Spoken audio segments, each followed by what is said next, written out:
Well, good morning. This is a paper, actually this is a Brookings paper, although I am also with the AARP, co-authored by Bill Gale and Mark Every there. And thanks to Olivia and Nick for including us.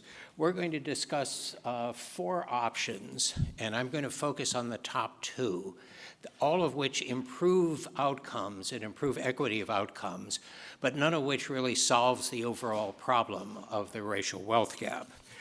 Just very quickly, because I am going to short shrift the last 2, the portability issue is a rather crucial one. We did take a major step in Secure 2.0, but let me point out that's only a step, and we still have a great deal of work that remains to be done. And the Savers Match, which finally meets the goal of the original proposal from 2000, is a refundable tax match which goes into the retirement account. But what we're going to focus on mostly here is emergency savings accounts first. Here we have a very interesting racial difference again, which we've seen all through this conference, as to who has emergency savings and who doesn't. Now, a key factor here is that this is a CFPB study where people were actually asked how much, or do you have emergency savings and how much? Far too often we look at just any liquid account and assume that that's available for emergency savings. And as one who gets paid every 2 weeks and builds up the next month's expenses, frankly, if that money was used for a financial emergency, I would have another financial emergency starting immediately. So we actually need to do a much better job of measuring this going forward. Now, a key factor is that these are very effective.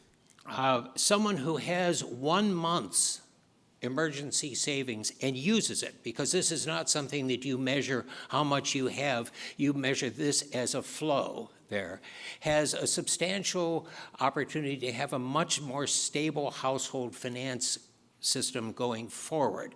Now, note 1 month, not 3 to 6 months. All too often we take rules of thumb that were developed for high-income individuals and we assume that they apply to everyone going forward. I asked my barber if he would have the ability to come up with 3 to 6 months opportunity, and luckily he wasn't holding the scissors when he started to laugh. So let's be realistic here, but there is a real demonstrated effect. Now, in this case, this paper looked at 3 years going forward because that was a data that we had. Emergency savings can be structured in a wide variety of ways. Jamie was a pioneer in structuring the ones that are connected to retirement accounts.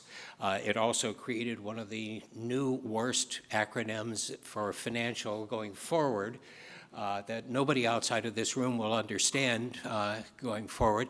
But this is one way. We have the freestanding account, which actually works very well, but we have some problems with enrollment methods going forward. We have a payroll card with a wallet for people who use that to get their money. And then we have a freestanding independent payroll card. This is my emergency savings account right here. And that's the AARP benefit, and it works exceedingly well. But the key factor going forward for all of these is enrollment methods.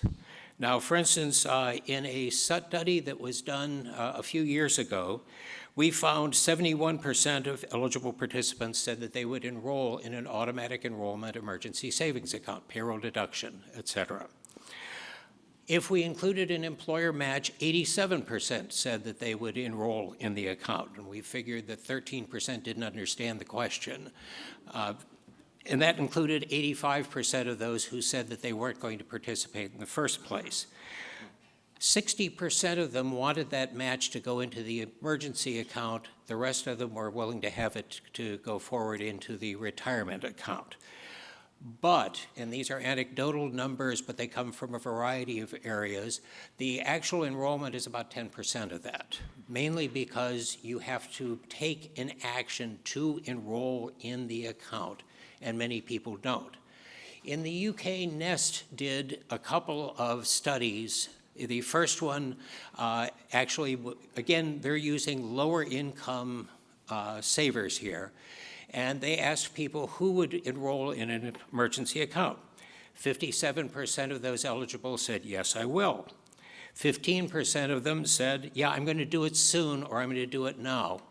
1% of those eligible actually signed up for the benefit. Then they did a second study, which has come out fairly recently, where they took a similar population, they divided them in half. One of them, they used the old you must enroll method, and in this case, they came up with a grand total of 1.6% participation. They used automatic enrollment for the other half, and in this case, it was 52.6%.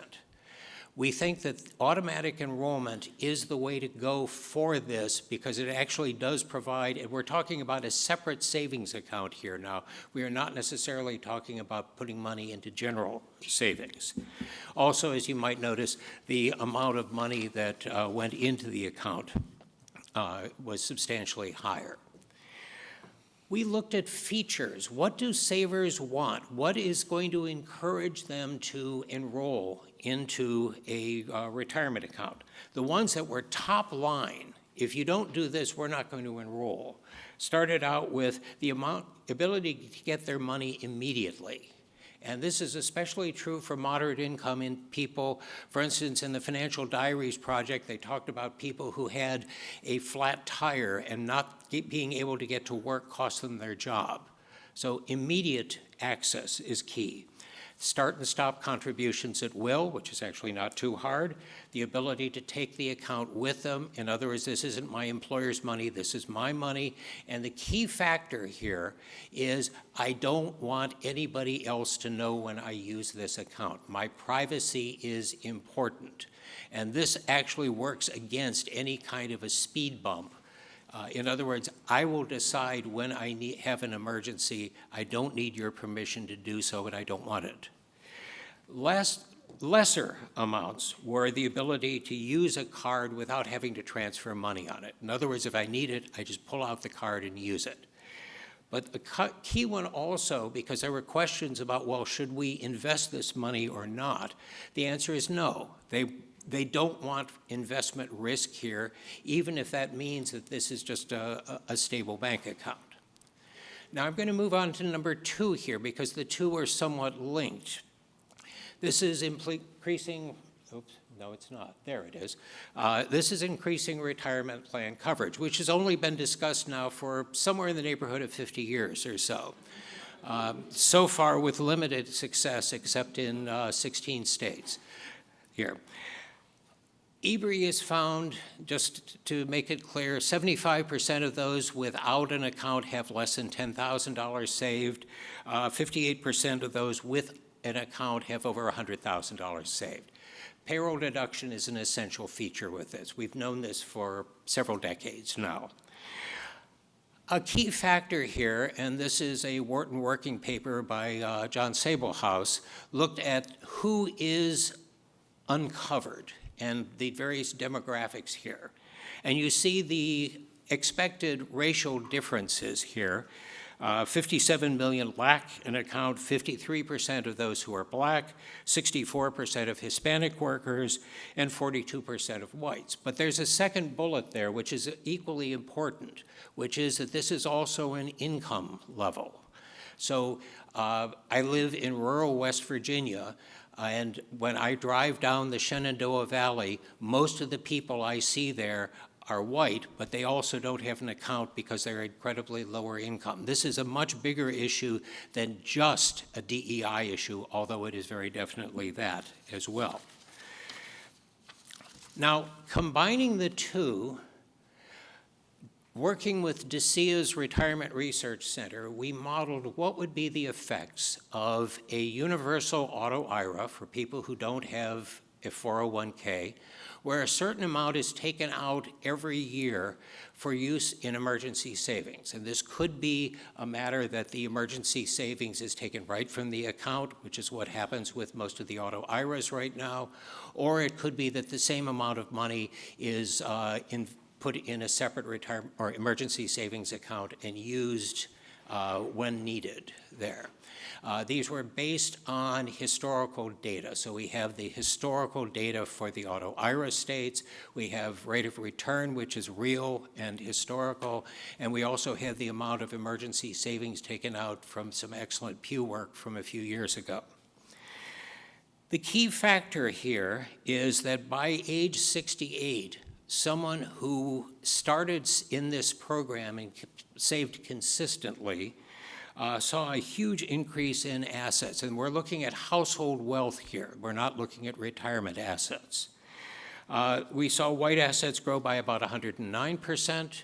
We saw Black and Hispanic assets, we combined the two because of data issues, grow by about 125%.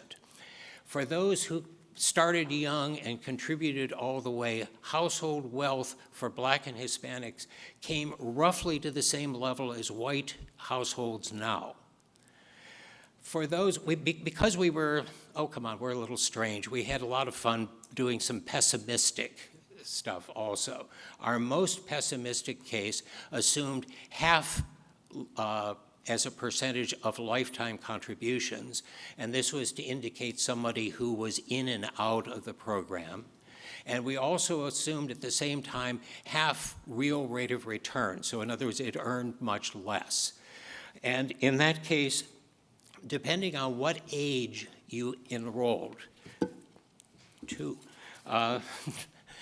depending on what age you enrolled, we had still significant results. So for instance, somebody, again, who started young and went through, even with the pessimistic scenario, Black and Hispanic households increased by about 45%.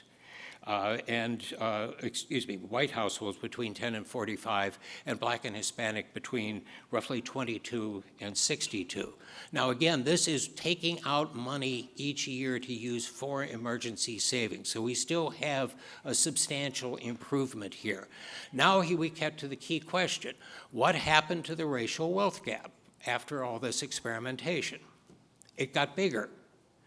And it got bigger because there is a salary difference between white and Black households. So this improved situations, it improves outcomes, but it is not the solution. We still have a great deal more work to do for that.